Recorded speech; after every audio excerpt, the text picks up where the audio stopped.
इच्छा साधन करिबा लोक ही स्वर्ग रे प्रवेश करिबो। तेरे 13 पदर आरंभ करी 28 पद भितरे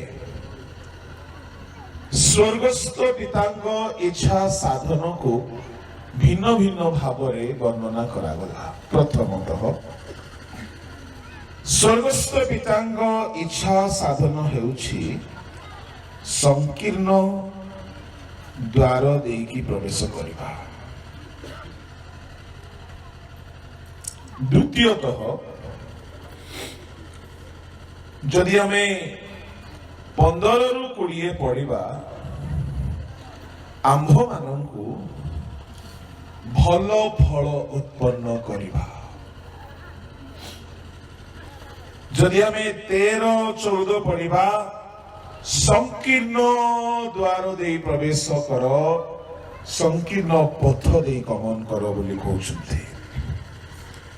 किंतु 15 रु 20 आम मान को गोटे गोटे गछ सहित तुलना करा जाउछि। की प्रकार गछ? 4 गोटी गछर ना सेठार लेखा अछि। द्राक्षालता, डिम्बिरी फल, कंटा गछ, कानकोली गछ। तेरे आम्हे माने जदि भल फल फलुछु ता माने स्वर्गस्थ पितांक इच्छा साधन करुछु। प्रभु को लोक माने कंटा गछरे केबे द्राक्षा फल हुए नहीं,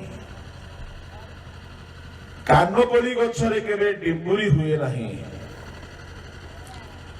एणु जीशु कहउछन्ति मते प्रभु प्रभु बोली खाली डाकिले हब नहीं। से कहउछन्ति भल गछ मंद फल फଳି न पारे। 18 पद टिके पढ़ी दियो, 15 रु पढ़ी दियो 20 जाए। भंड भाववादी मानक ठारू सावधान होइथाओ, से माने मेंढा भेषरे तुंभ मानक पाखक आसत, किंतु अंतररे से माने हिंसक बाघ। से मानको फल द्वारा तुंभे माने से मानको चिन्हिब। लोक माने कि कंटा गछरु द्राक्षा फल किबा कानकली गछरु डिम्बिरी फल तोलंती, सही प्रकारे सबु भल गछ भल फल फले, किंतु मंद गछ मंद फल फले। भल गछ मंद फल फଳି न पारे, किबा मंद गछ भल फल फଳି न पारे। जे कौनसी गछ भल फल न फले ताहा हणा जाई नियारे पका जाए। अतएव सेमानको फल द्वारा तुम्भे माने सेमानको चिन्हिब। जे कौनसी गछ भल फल न फले ताहा हणा जाई नियारे पका जिवो। हणा जिबार अर्थ हेउछि विचार करा जिबा। विचार दिन रे जे ख्रीष्ट विश्वासी माने मन परिवर्तन फल रे फलवान होई नांती, से मानंको परमेश्वर जीवन पुस्तक रु छिन्न करिवे। से मानक नाम कटा जीवो, से मानंको नियारे पका जीवो। जेमती गछ को हाणी की नियारे पका जाए, सेही परी प्रभु जीशु कहउछथि मते प्रभु प्रभु बोली डाकंती। ता माने सेही कथा को से बुझेबा पय तळे कहउछथि। ता माने प्रभु को लोक माने गछ हेई गले यथेष्ट नाही, आमको फळिबा को पड़िबो। क्रिस्टियान हेई गले यथेष्ट नाही, आमको फलवान हेबा को पड़िबो। भल फल फळिबा को पड़िबो। भल फल बाइबल रे अनेक प्रकार फल अछि। प्रभु को इच्छा साधन को फलवान गछ बोली एठारे संबोधन करा जाउछि। प्रभु को इच्छा साधन को ବାକ୍ୟ ପାଳନ ବୋଲି 24 ପଦରେ କୁହାଗଲା। ପ୍ରଭୁଙ୍କ ଲୋକମାନେ ପ୍ରଭୁଙ୍କ ଇଚ୍ଛା ସାଧନକୁ ସଂକୀର୍ଣ୍ଣ ପଥ ଦେଇ ପ୍ରବେଶ କରିବା ବୋଲି କୁହାଗଲା। ପ୍ରଭୁଙ୍କ ଇଚ୍ଛା ସାଧନକୁ ଫଳବାନ ଗଛ ବୋଲି କୁହାଗଲା। ପ୍ରଭୁଙ୍କ ଇଚ୍ଛା ସାଧନକୁ ବାକ୍ୟ ପାଳନ ବୋଲି କୁହାଗଲା। ଏହା ଏକା କଥା ଅଟେ, ତିନି ପ୍ରକାର ଭାବରେ ଏଠାରେ ପ୍ରଭୁ ଯୀଶୁ ଉଦାହରଣ ଦେଉଛନ୍ତି। ରାସ୍ତା, ପଥ, ଦ୍ୱାର, ଗଛ, ଘର। ପ୍ରେଜ୍ ଦ ଲର୍ଡ, ହାଲେଲୁୟା। କଥା କିନ୍ତୁ ଗୋଟିଏ, ରାସ୍ତାରେ ଯିବ, ସଂକୀର୍ଣ୍ଣ ରାସ୍ତାରେ ଯାଅ, ଗଛ ଫଳ ଫଳିବ। ପ୍ରଶସ୍ତ ରାସ୍ତାରେ ଯିବ, ବିନାଶ ହବ, ଫଳ ନ ଫଳିବ, ହଣା ଯିବ। ବାଲି ଉପରେ ଘର ବନିବ, ଘର ପତନ ହବ। ଏକା କଥା, ଅଲଗା କଥା ଯୀଶୁ କହୁନାହାନ୍ତି। ପ୍ରଭୁ ଯୀଶୁ ଗୋଟିଏ କଥାକୁ ବୁଝେଇବାକୁ ଚାହୁଁଛନ୍ତି, ତୁମେ ଯେପରି ହଣା ନଯିବ, ନିଆଁରେ ପକା ନଯିବ, ଏଥିପାଇଁ ଫଳ ଉତ୍ପନ୍ନ କର। ସେଦିନ ଭାବବାଣୀ କହିଦେଲି ବୋଲି କହିଲେ ଚଳିବ ନାହିଁ, ରୋଗ ସୁସ୍ଥ କଲି ବୋଲି କହିଲେ ଚଳିବ ନାହିଁ। ସେଦିନ ଆଶ୍ଚର୍ଯ୍ୟ କର୍ମ ମୁଁ କରିଥିଲି ବୋଲି କହିଲେ ଚଳିବ ନାହିଁ। ସେଦିନ ପ୍ରଭୁ ଆପଣଙ୍କୁ ପରୀକ୍ଷା କରିବେ, ଆପଣ ସଂକୀର୍ଣ୍ଣ ପଥ ଦେଇ ଯାଇଛନ୍ତି ନା ପ୍ରଶସ୍ତ ପଥ ଦେଇ। ଆପଣ ଫଳବାନ ଗଛ ନା ନିଷ୍ଫଳ ହୋଇଥିବା ଗଛ। ଆପଣ ବାଲୁକା ଉପରେ ଘର ବନେଇଛନ୍ତି ନା ପଥର ଉପରେ ଘର ବନେଇଛନ୍ତି। ଏ ତିନି ଗୋଟି ଏକ୍ସାମ୍ପଲର ଗୋଟିଏ ଅର୍ଥ, ଆପଣ ପିତାଙ୍କ ଇଚ୍ଛା ସାଧନ କରିଛନ୍ତି ନା ନିଜ ଇଚ୍ଛା ଆଉ ଶୈତାନର ଇଚ୍ଛା। ବାଇବଲରେ ତିନି ଜଣଙ୍କର ଇଚ୍ଛାର କଥା କୁହାଯାଏ। ପିତାଙ୍କ ଇଚ୍ଛା, ଶୈତାନର ଇଚ୍ଛା, ମନୁଷ୍ୟର ଇଚ୍ଛା।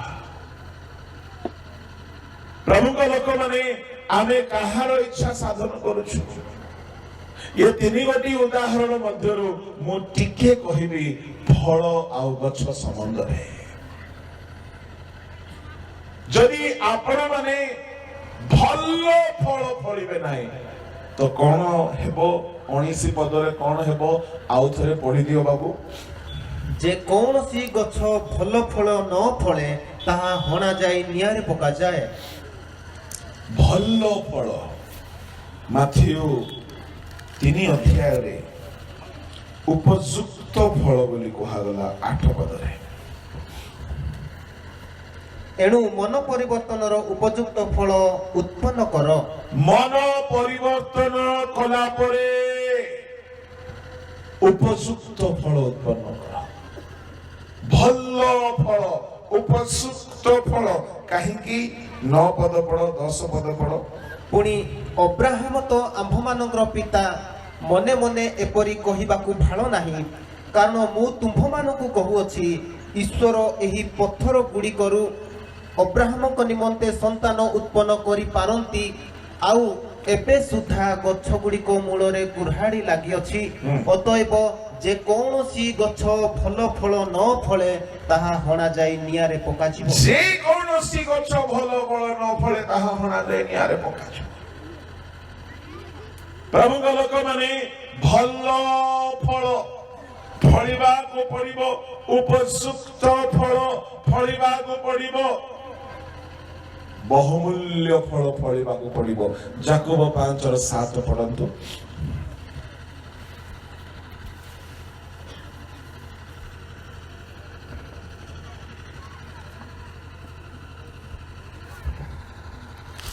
ଅତଏବ ହେ ଭାଇମାନେ, ପ୍ରଭୁଙ୍କ ଆଗମନ ପର୍ଯ୍ୟନ୍ତ ଧୈର୍ଯ୍ୟ ଧରି ରୁହ। ଦେଖ, କୃଷକ କ୍ଷେତ୍ରର ବହୁମୂଲ୍ୟ ଫଳ ପାଇବା ନିମନ୍ତେ ଧୈର୍ଯ୍ୟ ଧରି ଆଦ୍ୟ ଓ ଶେଷ ବୃଷ୍ଟି ନ ହେବା ପର୍ଯ୍ୟନ୍ତ ଅପେକ୍ଷାରେ ରହେ। ବହୁମୂଲ୍ୟ ଫଳ ପାଇବା ପାଇଁ, ବହୁମୂଲ୍ୟ ଫଳ ବୋଲି କହିଲେ ଦାମିକା ଫଳ। ମତେ କୁହ, ବଜାରକୁ ଆପଣ ଯାଆନ୍ତି, ଯଦି ଶସ୍ତା ଫଳ ଆଣନ୍ତି ସ୍ୱାଦ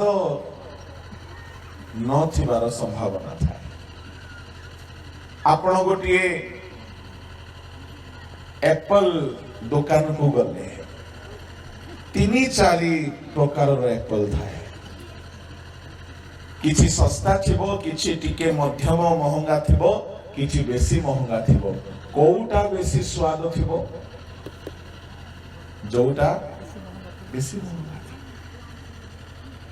ବହୁମୂଲ୍ୟ ଫଳ ମାନେ ଗୁଣବାନ ଲୋକ ଅଟନ୍ତି, ଭାରି ସୁଆଦିଆ। ପ୍ରଭୁ ଶସ୍ତା ଫଳ ଚାହୁଁନାହାନ୍ତି।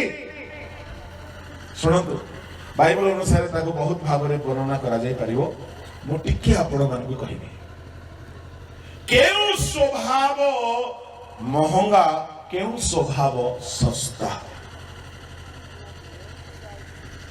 ବ୍ୟାଖ୍ୟା କରିବା ପାଇଁ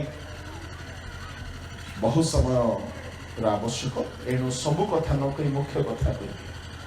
ମୋ ଆଡକୁ ସମସ୍ତେ ଅନାନ୍ତୁ। ରାଗିବା ଶସ୍ତା ନା ସହ୍ୟ କରିବା ଶସ୍ତା? କୁହନ୍ତୁ।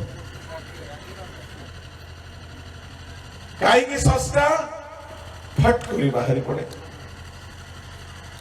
ରାଗ ଆସିଲେ ମଧ୍ୟ ସବୁ ସହ୍ୟ କରିବା ସମସ୍ତଙ୍କ ପାଖରେ ନାହିଁ। ସବୁ ଗଛରେ ସେ ଫଳ ନାହିଁ।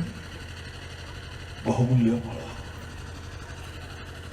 ଫଳ ବୋଲି କହିଲେ କିଛି ନୁହଁ, ଗୋଟିଏ ବିଷୟ ମାତ୍ର, ପରିବର୍ତ୍ତିତ ଆଚରଣ। ଯୋଉମାନେ ଲେଖୁଛନ୍ତି ଲେଖନ୍ତୁ।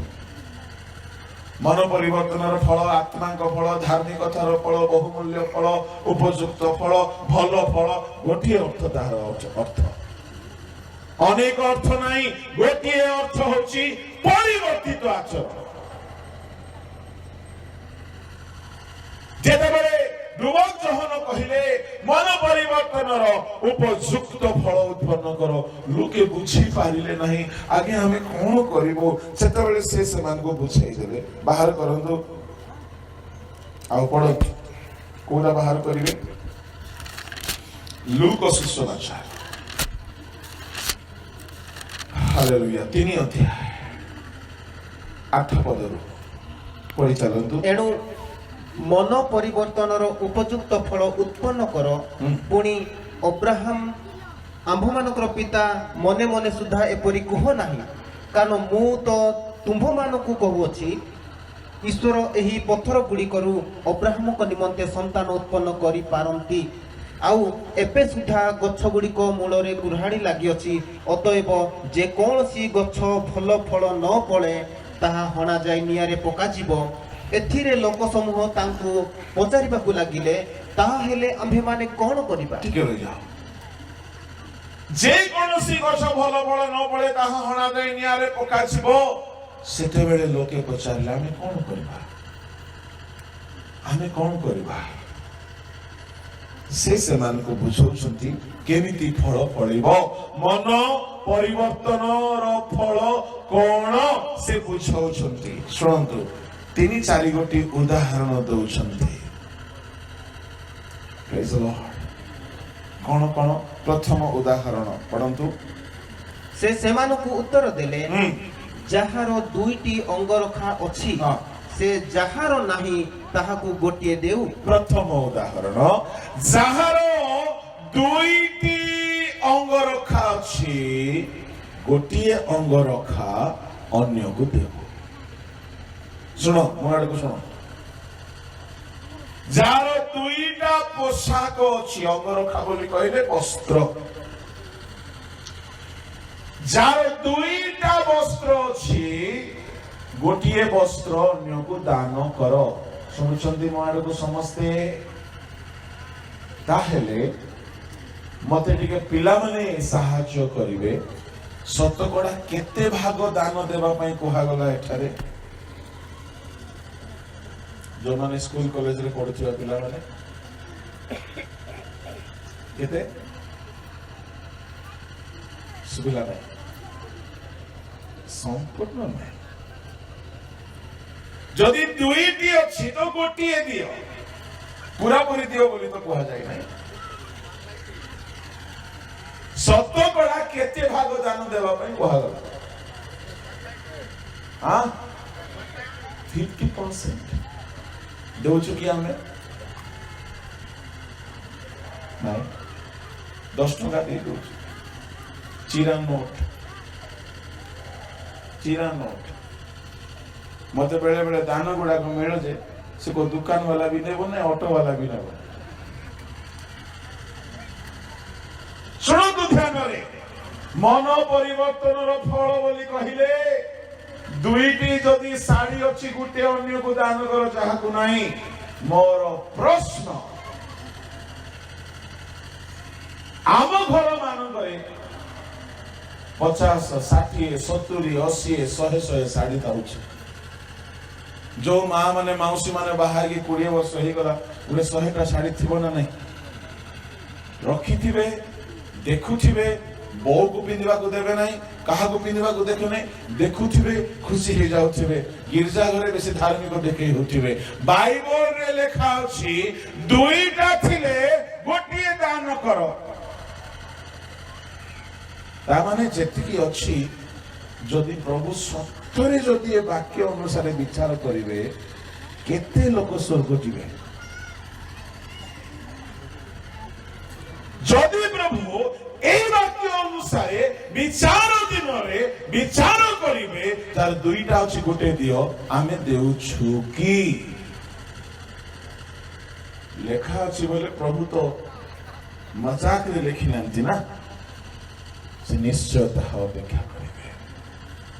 আম লোক মানে কোটা দিয়ନ୍ତି, পিন্দি পিন্দি পিন্দি পিন্দি পুরুଣା ହେଇଗଲା ଦେଇদি। এটা মন পরিবর্তনর ফল কি? ଫରେନରୁ କେହି କେହି ପଇସା ଆଣନ୍ତି ଲୁଗା ବାଣ୍ଟିବା ପାଇଁ, ନିଜ ଘରେ କିଣିକି ପିନ୍ଧନ୍ତି। ଏଇଟା ମନ ପରିବର୍ତ୍ତନର ଫଳ କି?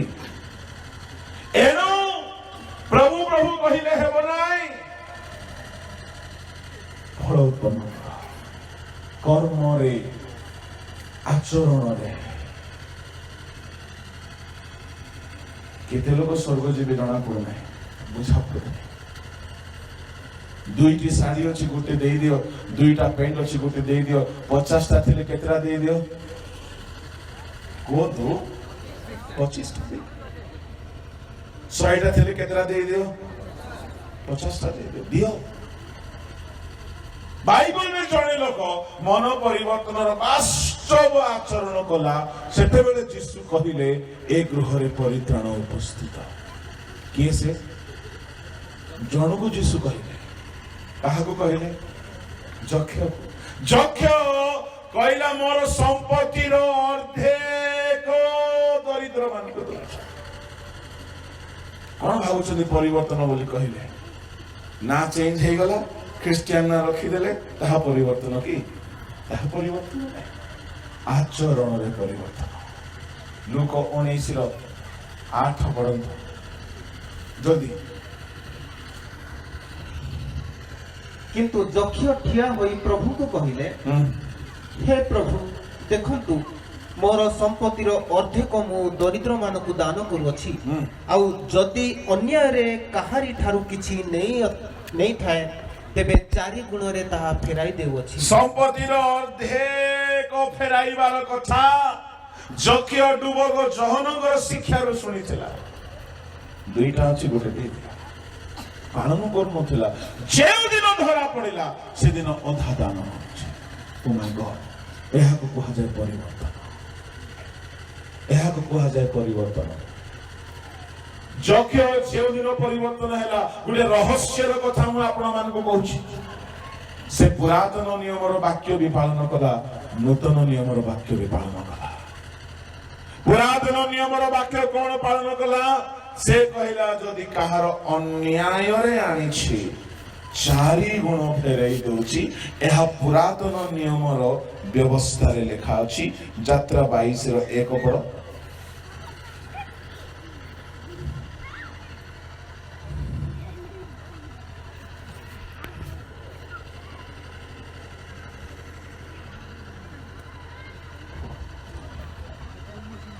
ଯେବେ କେହି ଗୋରୁ କି ମେଷ ଚୋରି କରି ବଧ କରେ ଅବା ବିକ୍ରୟ କରେ, ତେବେ ସେ 1 ଗୋରୁ ପରିଶୋଧରେ 5 ଗୋରୁ ଓ 1 ମେଷ ପରିଶୋଧରେ 4 ମେଷ ଦେବ।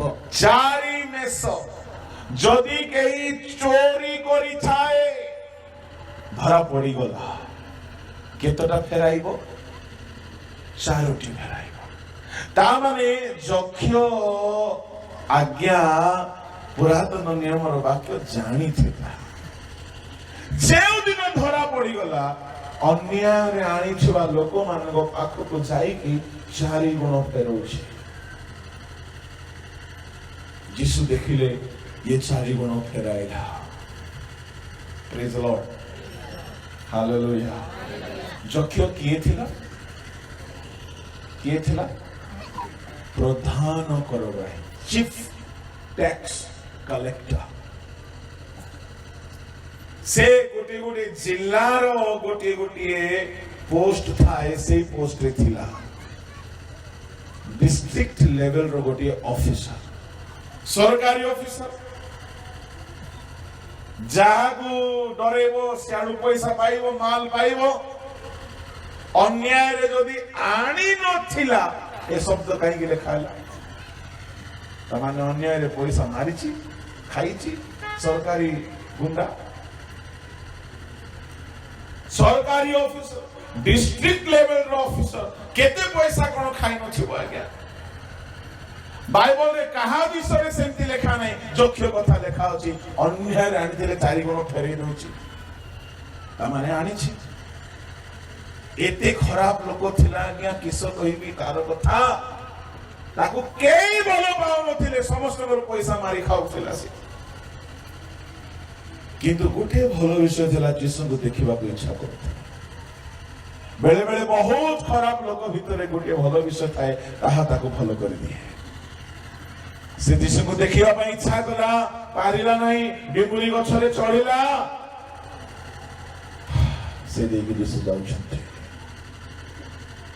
यीशु जानि देले जणे मते खोजुछि, बहुत बड़ पापीटा, बहुत काम करिबो, बहुत परिवर्तन हेबो, बहुत भलो फल फलिबो, ये बहुत लोक ପାଇଁ आशीर्वादर कारण हेबो। यीशु से गछ तळକୁ आसिले, ऊपर को नाही। जेतेबेले यीशु ऊपर को नैले, यीशु को पछरे थिबा 10,000 लोक समस्त कुआडे अनै थिबे, समस्त ऊपर को नै। केही न देखिबा लोक समस्त चक्ष को देखुछन्ति।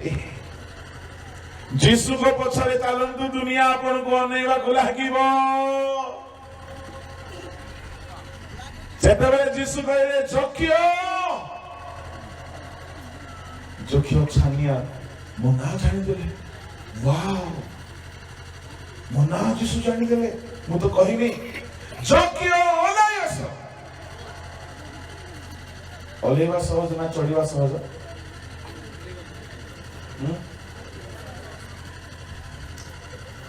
ବଡ କଷ୍ଟରେ ଓହ୍ଲେଇଥିବ। ଧନୀ ଲୋକ, ମୋଟା ଲୋକ କେମିତି ଚଢିଲା, କେମିତି ଓହ୍ଲେଇଲା ପ୍ରଭୁ ହିଁ ଜାଣନ୍ତି। ଯେମିତି ଓହ୍ଲେଇଲା, ଯୀଶୁ କହିଲେ ମତେ ଆଜି ତୁମ ଘରେ ରହିବାକୁ ହେବ। ପ୍ରେଜ୍ ଦ ଲର୍ଡ। ସେ ଭାବିଲା, ୱାଓ, ମୁଁ ଖାଲି ଦେଖିବାକୁ ଚାହୁଁଥିଲି ଯୀଶୁ ମୋ ଘରେ ରହିବେ। ମୁଁ ଏଡେ ଖରାପ ଲୋକଟା, ମୋ ଘରେ ରହିବେ, क्या बात है, ଯୀଶୁ ମୋ ଘରେ ରହିବେ। ପ୍ରଭୁ ଯିବା, ୟେସ୍ ଚାଲ। କିଏ ଆଗରେ ଆଗରେ ଯାଉଥିବେ? ଯକ୍ଷ ଏବେ ଆଗରେ ଯାଇ ରାସ୍ତା ଦେଖେଇବ, ଯୀଶୁ ପଛରେ। ଯକ୍ଷ ଆगे आगे, ଯୀଶୁ ତାଙ୍କ ପଛେ, ତାପରେ 10,000 ଭିଡ଼। ଗଲା ଭିଡ଼କୁ ଯକ୍ଷ ଭାରି ଖୁସି, ମତେ ଯୀଶୁ ନାମ ଧରି ଡାକିଲେ, ମୋ ଘରକୁ ଯୀଶୁ ଆସୁଛନ୍ତି। କିନ୍ତୁ ଘରେ ପହଞ୍ଚିଲା ବେଳକୁ ଯକ୍ଷକୁ ଡର ମାଡ଼ିଥିବ। କଣ ଡର? ଆରେ ବାପରେ, ମତେ ନା ନ ପଚାରି ଯଦି ମୋ ନା ଜାଣିଦେଲେ, मोर काम न पचारिकी मो धंदा गुड़ाक जानवे ना नहीं? जानवे गली रे बापा, धरा पड़िली रे आज। खुशी सीना लगुची किंतु सबु धरा पड़ी गली, मु सबु धरा पड़ी जीवो। जेमिति घर पाखक हेइथिबो आज्ञा मते लागुची। धनी लोकर बड़ गेट थिबो ना नहीं आज्ञा? से गेट मध्य निज पैसा रे किनिथिबो कि से ना? गोटे गैरेज वाला कहथिबो बाबू रे गोटे 2 लाख टकार गेट बने के आनी के लगेबो।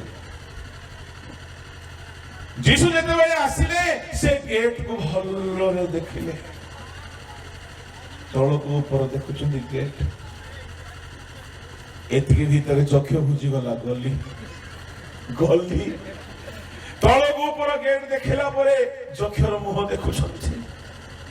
ଯକ୍ଷ ମୁଣ୍ଡ ନୁଆଇଦେଲା ଗଲିରେ ମୁଁ ଧରା ପଡ଼ିଗଲି। ଯୀଶୁ କିଛି କହୁନାହାନ୍ତି। ଚାଲ ଯେମିତି ଭିତରକୁ ଯାଇଥିବେ ତାଙ୍କ ସ୍ତ୍ରୀ ଆରେ ଯୀଶୁ ଆସିଲେ କି? ହଁ ଯୀଶୁ ଆସିଲେ, ଜଲ୍ଦି ପାଣି ଆଣେ ପାଦ ଧୋଇବା। ସେ ସ୍ତ୍ରୀ ସରଳିଆ ସ୍ତ୍ରୀ, ଟକରମାଳାର ସ୍ତ୍ରୀ, ଭାରି ସରଳିଆ ସ୍ତ୍ରୀ, ସେ ସୁନା ଢାଳରେ ପାଣି ଆଣିଲା। ଧନୀ ଲୋକ ତ। ଯୀଶୁ ସେ ଢାଳକୁ ଭଲରେ ଦେଖୁଛନ୍ତି। ସେ ଢାଳ କୋଉଠି ରହିଥିବ ଆଜ୍ଞା? ସୁନା ଦୋକାନକୁ ଡରେଇକି ଆଣିଥିବ। ସେ ସୁନା ଢାଳକୁ ଦେଖୁଛନ୍ତି, ଯକ୍ଷର ମୁହଁକୁ ଦେଖୁଛନ୍ତି। ଯକ୍ଷ ଗଲା ପ୍ରଭୁ, ତା ସ୍ତ୍ରୀ କହିଲା ଆଲୋ କାହିଁକି लो ଢାଳ ଆଣିଲୁ, ମୋ ଘରେ ଆଣିଥିଲେ ହେଇଥାନ୍ତା। ସେ ସ୍ତ୍ରୀ ଯଦି ବୋକା ହେଇଥିବ କଣ ହେଲା, ସୁନା ଢାଳ ଆଣିଲି କଣ ହେଲା? ପ୍ରେଜ୍ ଦ ଲର୍ଡ, ହାଲେଲୁୟା। ଟିକେ ପରେ ହଉ ପ୍ରଭୁ ଚାଲନ୍ତୁ। ଯକ୍ଷ ଭିତରେ ଭିତରେ ଭାଙ୍ଗିବାକୁ ଲାଗିଲା, ମୁଁ ଭୁଲ କରିଛି। ଏମିତି ଗୋଟେ ସୋଫାରେ ବସେଇବା ପାଇଁ ନେଲା, ଏଇଟା ତ ଫାଇବର ବଡି, କିନ୍ତୁ ତା ଘରେ ଧନୀ ଲୋକ ତ ହାତୀ ଦାନ୍ତର ଅଛି। ଆସନ୍ତୁ ପ୍ରଭୁ ବସନ୍ତୁ। ଯୀଶୁ ସେ ଆସନକୁ ଭଲରେ ଦେଖିଲେ, ଯକ୍ଷକୁ ଭଲରେ ଦେଖିଲେ। ସେଇଟା ମଧ୍ୟ ଚୋରା ମାଲ ହେଇଥିବ ନା ନାଇଁ ଆଜ୍ଞା? ସେତିକି ବେଳକୁ ଯକ୍ଷ ଜାଣିଦେଲା ପ୍ରଭୁ ମୁଁ ଅନ୍ୟାୟରେ ଯଦି ଆଣିଛି ପ୍ରଭୁ 4 ଗୁଣ ଫେରେଇ ଦଉଛି, ପ୍ରଭୁ ଦୟା କର ପ୍ରଭୁ। ହାଲେଲୁୟା, ପ୍ରେଜ୍ ଦ ଲର୍ଡ। ତା ସ୍ତ୍ରୀ କହିଲା ଆଲୋ ଚାବି ଦେ, ଆଲମିରାର ଚାବି ଦେ। ତା ସ୍ତ୍ରୀ କହିଲା କଣ ପାଇଁ? ଆଜି ବାକ୍ୟ ଅନୁସାରେ ଯଦି ମୁଁ ଫେରେଇବି ନାହିଁ ମୋ ଜୀବନ ନରକ ପଳେଇବ। ଯୀଶୁ ଆମ ଘରକୁ ଆସୁଛନ୍ତି। ସେ ଗେଟ୍ ଦେଖିଲେ, ଢାଳ ଦେଖିଲେ, ସୋଫା ଦେଖିଲେ, ଏବେ ତ ବେକକୁ ଦେଖିଲେ, ଏତେ ସୁନା ପିନ୍ଧିଛୁ, ହାତରେ ଯାହା ପିନ୍ଧିଛୁ, ଗୋଡରେ ଯାହା ପିନ୍ଧିଛୁ, ସବୁ ଧରା ପଡିଗଲି। ସବୁ ଫେରେଇବାକୁ ପଡିବ। କାହିଁକି ଆମେ ପାପରେ ଅନ୍ୟାୟରେ ଆଣିଛୁ, ନହେଲେ ଆମେ ଆଉ ରକ୍ଷା ପାଇବା ନାହିଁ। ଯକ୍ଷ କାନ୍ଦି କାନ୍ଦି କାନ୍ଦି ଅନୁତାପ କରି ଯାହା ଯାହା ଠାରୁ ଆଣିଥିଲା ତାହା ତାହାକୁ ଫେରେଇବାକୁ ଗଲା। ଯେମିତି ଗୋଟେ ଦୋକାନକୁ ଯାଇଛି ଫେରାଇବା ପାଇଁ, ସେ ଦୋକାନ ବାଲା ଦେଖି ଡରିଗଲା। ଆରେ ୟାର କାଲି ନେଇକି ଯାଇଥିଲା ଟଙ୍କା, ଆଜି ପୁଣି ପଳେଇ ଆସିଛି, ମୁଣ୍ଡ ଖରାପ। ଯକ୍ଷ କହିଲେ ନାହିଁ ରେ ଭାଇ, ଆଜି ଆଉ ପଇସା ନେବା ପାଇଁ ଆସିନି ରେ, ଦେବା ପାଇଁ ଆସିଛି। କଣ ଆଜ୍ଞା ଦେବେ? ନାହିଁ ଆଜ୍ଞା ଦରକାର ନାହିଁ, ତୁମେ ସରକାରୀ ଅଫିସର ଆଜ୍ଞା, ତୁମେ ଦେଲେ ବି ବିପଦ। ନାଇଁ ରେ ଭାଇ, ତୋର କେତେ ନେଇଥିଲେ ଅନ୍ୟାୟରେ? ଆଜ୍ଞା କଣ ଆଜ୍ଞା 2 ଲକ୍ଷ ନେଇଥିଲେ ଆଜ୍ଞା। ନେ ତୋର 2 ଲକ୍ଷ ଇଣ୍ଟୁ 4 କେତେ? 8 ଲକ୍ଷ ନେଇଯାବ। ନାଇଁ ଆଜ୍ଞା ମୁଁ ଛୁଇଁବିନି, ସିଏ ଡରି ଯାଉଛି କାଳେ ଆହୁରି କଣ ଚାଲଥିବ। ଏମିତି କରି ସମସ୍ତଙ୍କର ଅନ୍ୟାୟର ଟଙ୍କା ଫେରାଇଲା ପରେ ତାକୁ ଶାନ୍ତି ଲାଗିଲା। ଆସିଲା କହିଲା ପ୍ରଭୁ ଯାହାର ଅନ୍ୟାୟରେ ଆଣିଛି 4 ଗୁଣ ଫେରେଇ ଦଉଛି। ଯାହା ସମ୍ପତ୍ତି ବଳିଲା, ବେଶୀ ବଳିଥିବ କି ଆଜ୍ଞା? ପ୍ରଭୁ ଅଧା ଗରିବ ମାନଙ୍କୁ ଦଉଛି। ପ୍ରେଜ୍ ଦ ଲର୍ଡ। ଅଧା। ଖାଲି ବାକ୍ୟ ଶୁଣିଲେ ହେବ ନାହିଁ, ତୁମର ଯଦି ଏଇ ବାକ୍ୟ ଅନୁସାରେ ତୁମେ ପରିବର୍ତ୍ତନ ହେବ ନାହିଁ, ପ୍ରଭୁଙ୍କ ରାଜ୍ୟରେ ସ୍ଥାନ ପାଇବ ନାହିଁ। ସେତେବେଳେ ଯୀଶୁ କହିଲେ ଆଜି ଏ ଗୃହରେ ପରିତ୍ରାଣ ଉପସ୍ଥିତ। ମୁଁ ଏ ବାକ୍ୟ ପ୍ରଚାର କରୁ କରୁ ବେଳେ ଚିନ୍ତା କରୁଥିଲି, ଯଦି ଏ ବାକ୍ୟ ଅନୁସାରେ ପ୍ରଭୁ ବିଚାର କରିବେ କେତେ ଲୋକ ସବୁ ପଡ଼ିବେ। ଏଣୁ ମନ ପରିବର୍ତ୍ତନ କଲି, ଡୁବନ ନେଲି, ଚର୍ଚ୍ଚର ମେମ୍ବର ହେଲି, କମିଟି ମେମ୍ବର ହେଲି, ଲିଡର ହେଲି, ପକ୍କା ହେଲି, ପାଷ୍ଟର ହେଲି, ବିଶପ ହେଲି, ଡକ୍ଟରେଟ ପାଇଲି, ଅର୍ଡିନେସନ ପାଇଲି, କିଛି ବଡ କଥା ନାହିଁ। ଘର ଚାକିରି ଧନ ସମ୍ପତ୍ତି ପାଇଲି, କିଛି ବଡ କଥା ନାହିଁ। ଆପଣ ମନ ପରିବର୍ତ୍ତନ ଯଦି କରିଛନ୍ତି, ସମ୍ପତ୍ତିର ଅର୍ଧେକ ଅଭାବଗ୍ରସ୍ତ ମାନଙ୍କୁ ବାଣ୍ଟିବାର ନିଷ୍ପତ୍ତି ନିଅନ୍ତୁ। ହାଲେଲୁୟା। ଏବେ ବାହାରିବ ନାହିଁ। ହାଲେଲୁୟା। ଏହା ହେଉଛି ମନ ପରିବର୍ତ୍ତନର ଫଳ। द्वितीय उदाहरण कौन देले डुबक जोहन 3 अध्याय 11 पद से सेमानंकु उत्तर देले जाहार दुईटी अंग रखा अछि से जाहार नाही ताहाकु गोटिए देउ पुणी जाहार खाद्य अछि से सही परि करू। ओहो खाद्य के एड़े लोभी लोक जे बासी करी खाइबे सिना निज सासु को देबेनी निज पड़ोसी घर लोक को टिके देबेनी खाई की झाड़ा बांती हेबे सिना खाइबेनी जे कहा को बांटीबे ना एड़े असुविधा लोक जार खाद्य अछि तुम्हें भी सही परि करो अर्धिक दरिद्र मान को दियो। अच्छा तल को आ गोटे उदाहरण दउछन्ते 12 करग्राही माने मध्य बाप्तिस्म पाइबाकु आसी तांकु पचारिले हे गुरु आम्भे माने कोन करिबा से सेमानकु कहिले तुम्भ मानक निमंते जहा निरूपित ताहा अपेक्षा अधिक आदाय करो नाही। जहा निरूपित सरकारी चाकरी माने जहा निजर प्राप्य ताहा ही दरमा नेबा दरकार केही के ऑफिस रो जिनस पत्र नहीं आसंती अंगनवाड़ी वाला माने सेठो मारी खांती टीचर वाला माने सरकारी कोटा रूप मारी खांती डॉक्टर नर्स माने मेडिसिन मारी खांती बिक्की खांती गोटे जगह को मु जाइथिली से होची जोगाण सहायक सिविल सप्लाई कोरोना बेले को सब आस्थिबा पैसा चावल डाली चाहा भी सब मारी खाइछि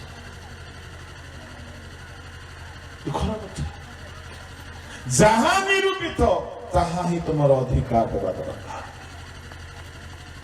एणु प्रभु को लोक माने ए आउछि मन परिवर्तन रो फल ता तळकू सैनिक माने मध्य तांकु पचारिबाकु लागिले आउ आम्भे माने कोन करिबा से सेमानकु कहिले बलरे की छलरे काहारी धन हरण कर नाही पुणी तुंभ मानक वेतन रे संतुष्ट होइथाओ वेतन रे संतुष्ट होइथाओ पावर देखाय कि हरण करो नाही बेले बेले बड़ बड़ ऑफिसर माने निजर बल देखांती लोक मान उठा लुंठन करंती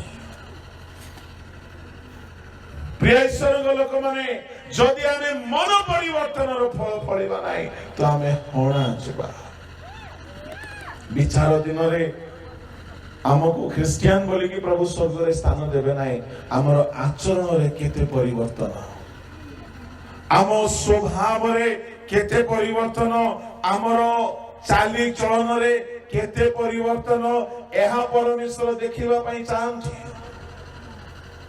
जदि ताहा हेई नाही प्रभु को लोक माने हणा जीव बोली कहउछन्ती जदि हणा गला माने से सुखी जीव ताहा को केवल अग्नि रे निक्षेप करिबा छडा आउ किछि बात नाही एनो पवित्र आत्मा पाइछि बोली कहले यथेष्ट नाही पवित्र आत्मा पाइला परे आत्मा को द्वारा जे फल गुडा को हम ठारे देखा जिबा दरकार गलातियो 5:22-23 पढंतु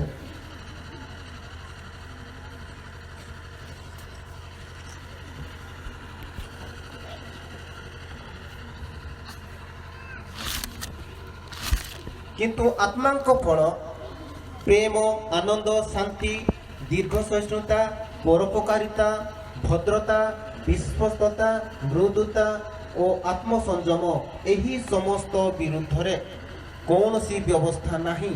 आत्मा को फल प्रेम आनंद शांति दीर्घ सहिष्णुता परोपकारिता भद्रता विश्वस्तता मृदुता आत्मसंयम नौ गोटी स्वभाव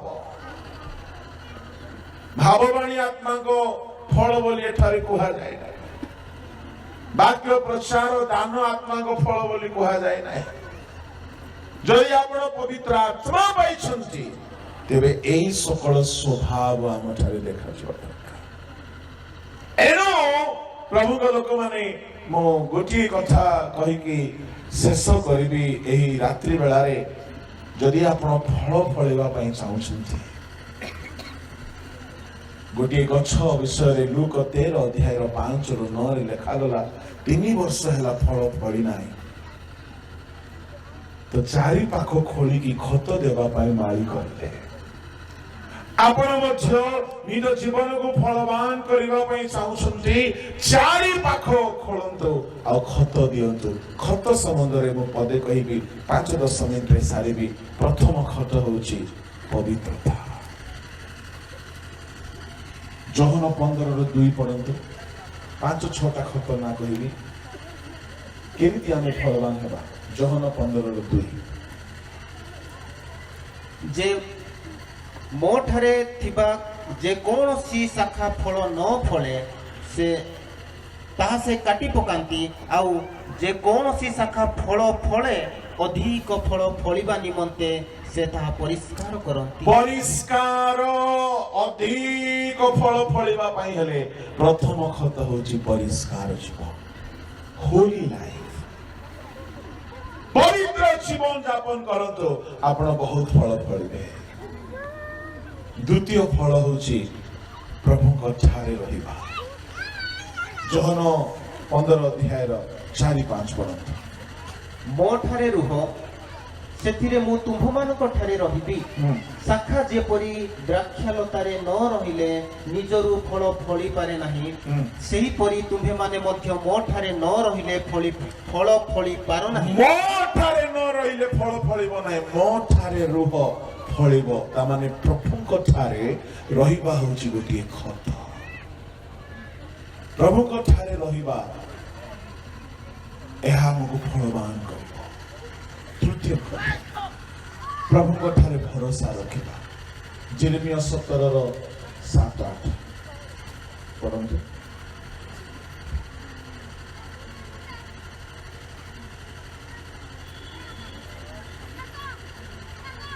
जल्दी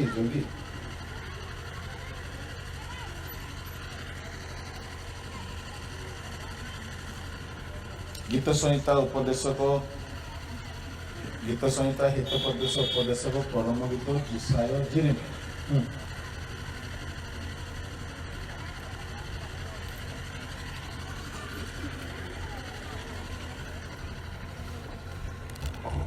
सातर 17:7-8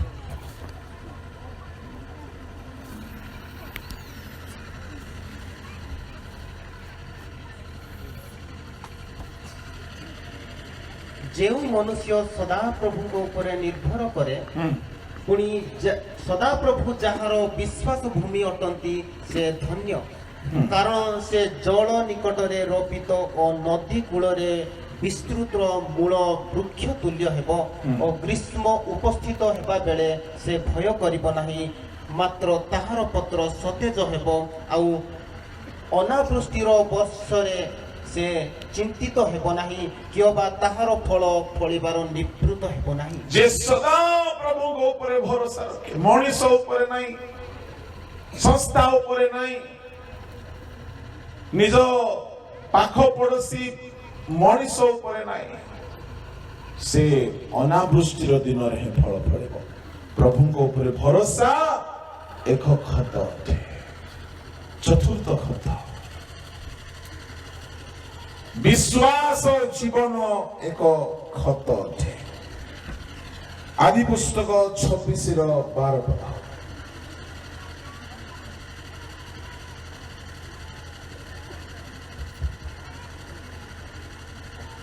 अनंतर इसहाक सेही देशरे कृषि कर्म करी सेही वर्ष 100 गुण लाभ कले पुणी सदा प्रभु तांको आशीर्वाद कले दुर्भिक्ष समय प्रभु कहिले दुर्भिक्ष समय एही देश रे वर्षा नाही कृषि कर्म करूछंती पानी नथिबा भूमि रे के हेले चाष करिवे वर्षा नाही बिहन बुणिले वर्षा नाही बिहन गजा हैला विश्वास र सहित बुणिले आ सेही वर्ष 100 गुण फल फल आपण विश्वास र सहित चलिबे 100 गुण फलवान हेबे एक्सप्लेन करिबि नाही ए हम अनेक जगह रे कहिछि YouTube रे मध्ये आपण पाई पाइबे शेष खत होछि वाक्य पालन गीत संहिता प्रथम गीत तार 2-3 पढंतु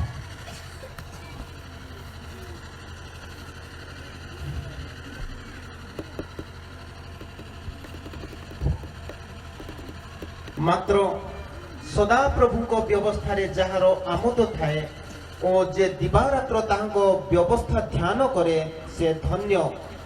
ଯେଉଁ ବୃକ୍ଷ ଜଳସ୍ରୋତ ନିକଟରେ ରୋପିତ, ଯେ ସ୍ୱ ସମୟରେ ଫଳ ଉତ୍ପନ୍ନ କରେ, ଯାହାର ପତ୍ର ହିଁ ମଳିନ ହୁଏ ନାହିଁ, ଏପରି ବୃକ୍ଷ ସଦୃଶ ସେ ହେବ। ପୁଣି ସେ ଯାହା କରେ ତାହା ସଫଳ ହେବ। ଯେ ଦିବାରାତ୍ର ବାକ୍ୟ ଧ୍ୟାନ କରେ ସେ ଜଳସ୍ରୋତ ନିକଟରେ ରୋପିତ ବୃକ୍ଷ ତୁଲ୍ୟ ହେବ, ସ୍ୱ ସମୟରେ ଫଳ ଉତ୍ପନ୍ନ କରିବ। ବାକ୍ୟ ଦିନ ରାତି ଧ୍ୟାନ କରିକି ଚାଲନ୍ତୁ, ଆପଣ ଫଳବାନ ହେବେ। 5 ଗୋଟି ଖତ ମୁଁ କହିବି। ପବିତ୍ର ଜୀବନ ଏକ ଖତ ଅଟେ। ପ୍ରଭୁଙ୍କ ଠାରେ ରହିବା ଏକ ଖତ ଅଟେ। ପ୍ରଭୁଙ୍କ ଉପରେ ଭରସା ରଖିବା ଏକ ଖତ ଅଟେ। ବିଶ୍ୱାସ ଏକ ଖତ ଅଟେ। ଏବଂ ଶେଷରେ ବାକ୍ୟ ଧ୍ୟାନ କରି ଚାଲିବା ଖତ ଅଟେ। ଯେ ଦିବାରାତ୍ର ବାକ୍ୟ ଧ୍ୟାନ କରେ ସେ ପାପ କରିପାରିବ ନାହିଁ। ପବିତ୍ରତା ତା ମନ ପ୍ରାଣକୁ ଅଧିକାର କରିବ। ଯଦି ଆପଣ ଭଲ ଫଳ ଫଳିବା ପାଇଁ ଚାହୁଁଛନ୍ତି, ଏ ବର୍ଷରେ ଏ 5 ଗୋଟି ଖତକୁ ବ୍ୟବହାର କରନ୍ତୁ। ଆପଣ ନିଶ୍ଚୟ ଫଳବାନ ହେବେ। ପ୍ରଭୁ ପ୍ରଭୁ ବୋଲି କହିଲେ ହେବ ନାହିଁ। ଯୋଉ ଗଛ ଫଳ ଫଳିବ ନାହିଁ, ଅର୍ଥାତ୍ ଈଶ୍ୱରଙ୍କ ଇଚ୍ଛା ସାଧନ କରିବ ନାହିଁ, ତାକୁ ହଣାଯିବ, ନିଆଁରେ ପକାଯିବ। ଏହା କହିକି ମୁଁ ସମାପ୍ତ କରୁଅଛି। ପ୍ରିୟମାନେ, ଆପଣମାନେ ଗୋଟିଏ ଗୋଟିଏ ଆଧ୍ୟାତ୍ମିକ ବୃକ୍ଷ ଅଟନ୍ତି। ମନ ପରିବର୍ତ୍ତନର ଫଳ ଫଳିବା ପାଇଁ ଚାହୁଁଛନ୍ତି, ଏସବୁ ଖତକୁ ନିଅନ୍ତୁ। ପ୍ରଭୁ ଆପଣଙ୍କୁ ସାହାଯ୍ୟ କରନ୍ତୁ। ବିଚାର ଦିନରେ ଆପଣ ହଣାଯାଇ ନିଆଁରେ ଗଛ ପକାଇ ଦିଆ ଗଲା ପରି ନର୍କରେ ନିକ୍ଷେପ ନ ହୋଇ ଈଶ୍ୱରଙ୍କ ରାଜ୍ୟରେ ଯିବା ପାଇଁ ହେଲେ ପିତାଙ୍କ ଇଚ୍ଛା ସାଧନ କରିବାର ଅର୍ଥ ହେଉଛି ଫଳବାନ ଜୀବନ ଯାପନ କରିବା। ପ୍ରଭୁ ଏ ବାକ୍ୟରେ ଆମ ପ୍ରତ୍ୟେକଙ୍କୁ ଆଶୀର୍ବାଦ କରନ୍ତୁ। ଆସନ୍ତୁ ସମସ୍ତେ ଆପଣ ଚକ୍ଷୁ ବନ୍ଦ କରିବା। ଜୀବନ୍ତ ପବିତ୍ର ସ୍ୱର୍ଗୀୟ ପିତା, ଅଳ୍ପ ସମୟ ତୁମ ବାକ୍ୟରୁ ଅଧ୍ୟୟନ କରିବା ପାଇଁ ଆମକୁ ସାହାଯ୍ୟ କର। ପ୍ରଭୁ, ଆମେ ଯେପରି ଫଳବାନ ହେବୁ, ମନ ପରିବର୍ତ୍ତନ କରିବୁ, ତୁମ ଆଗମନ ପାଇଁ ବଞ୍ଚିବୁ, ସେହିପରି ଆମକୁ କରୁଣା କର। ତୁମର ବଳବାନ ହସ୍ତରେ এই ଟକରମାଳାର ସମସ୍ତ ବିଶ୍ୱାସୀ ବିଶ୍ୱାସିନୀଙ୍କୁ ସମର୍ପଣ କଲି। ସେମାନେ ଫଳବାନ ହେଉନ୍ତୁ, ପରିବର୍ତ୍ତିତ ହେଉନ୍ତୁ। ଯେପରି ବିଚାର ଦିନରେ ଅଧର୍ମାଚାରୀ ଦେଖା ନ ଯିବେ, ବରଂ ତୁମ ଇଚ୍ଛା ସାଧନକାରୀ ହେବେ, ସେହିପରି ତାହା। এই ପ୍ରାର୍ଥନା ଶୁଣିଲ ବୋଲି ଧନ୍ୟବାଦ। ଏହି ପ୍ରାର୍ଥନା ଯୀଶୁଙ୍କ ନାମରେ ମାଗିଲି, ଆମେନ୍।